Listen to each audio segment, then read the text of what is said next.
Photo दाखवायचा आम्हाला प्रेक्षकांना बरोबर ट्युनिंग आहे. फोनवर सगळ्यात जास्त कोण बोलत असतं? हे त्याच्याकडे बोट दाखवते, ते त्याच्याकडे बोट दाखवते. खर्चिक कोण आहे जास्त? अरे किती वर्ष झाले लग्नाला त्याला? 2 वर्षात एवढं जाणून घेतले? अवघड आहे. आळशी कोण आहे दोघांमध्ये? प्रामाणिक आहे ना. दादांसाठी आपण एका टाळ्या वाजवायचा. प्रामाणिकपणे त्यांनी उत्तर दिले.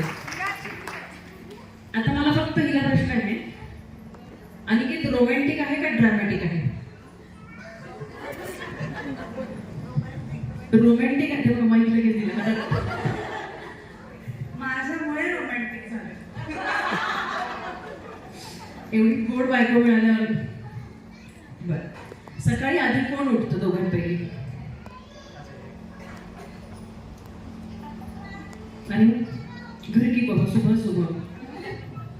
बर, चांगला चहा कोण करतं तुमच्या दोघांपैकी की कोणीच नाही? अरे बापरे. म्हणजे मग तुम्ही अनिकेताला चहा करेपर्यंत अशा बघता का पांघरुणातून उठलाय का उठलाय? आवडत नाही. चहा कशाची घेता तुम्ही? बाकीच्या नाही. अरे वा, का होईना पण दोघांपैकी चहा तुम्ही जास्त छान करता असं तिचं म्हणणं आहे.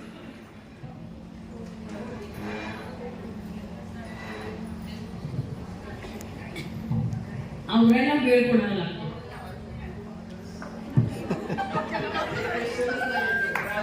ऑब्वियस आहे, ऑब्वियस आहे. नाही, आमच्यामध्ये वेगळं आहे ना. विसराळू कोण आहे दोघांपैकी? विसराळू असणं ही खरं तर एक चांगली क्वालिटी आहे बरं का. आयुष्यातल्या बऱ्याच आपल्याला नको असणाऱ्या गोष्टी आपण सहज विसरू शकतो. जो कचरा आपण इथे साठवून ठेवतो, यासाठी विसराळू खरं तर हा एक गुण असायला हवा आहे. आयुष्यातली गाडी पुढे सकारात्मक ऊर्जेने ओढण्यासाठी तुमच्याकडे असणारा हा गुण सगळ्यांमध्ये असायला हवा आहे, विसराळूपणा. पण महत्वाच्या बाबतीत आता विसराळूपणामध्ये जर बायकोचा वाढदिवस विसरला, लग्नाची अॅनिव्हर्सरी विसरली, तर मग काय राडा होऊ शकतो? झालंय काय सांगणार? मला जरा किस्सा तरी सांगा बघ. तू निवांत बस, तू मागे सरकून बस, तू मागे सरकून बस निवांत.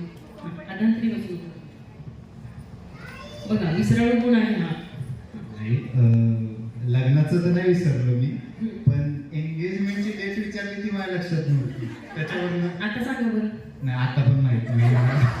आज कन्फर्म राहणार. असं देत या गर्भसंस्काराच्या भागात आज काही दिसणार नाहीये. 9 महिन्यानंतर मग काही सगळा वचपा काढणार आहे. झोपाळू कोण आहे दोघांपैकी? तिला आता पण झोप नाही. कष्टाळू कोण आहे दोघांपैकी?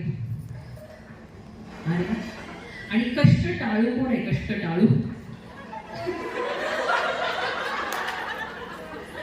एक कष्टाळू आणि कष्ट टाळू कोणीच नाहीये, कारण दोघांनी कष्टाळू असं दिले. चिडचिड कोणाची होते जास्त? हे ऑब्वियस आहे सगळ्या घरात. त्यामुळे या गोष्टीशी मी सहमत आहे. आणि असंच हे विंचवाचं विराट चिडचिड करतच पुढे न्यायचं असतं.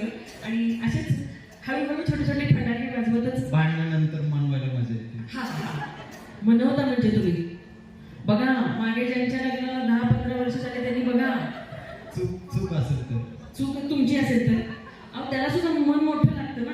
आपली चूक असताना आपण मनवायला जाणं बायकोला. 7 फेरे घेतले. 7 फेरे घेतले. हे 7 फेरीचं वचन तुम्ही लक्षात ठेवून ती स्वतःची चूक असलेली मान्य करून पुढे जाता.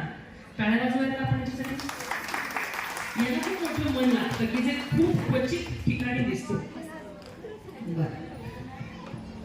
एखादी गोष्ट, आता शेवटचा प्रश्न विचारते, एखादी गोष्ट कोण पटवून देतो?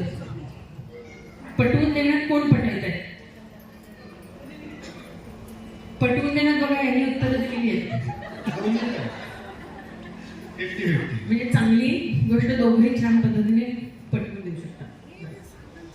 असं प्रश्नोत्तराचा गेम संपलेला आहे. आपण फक्त आता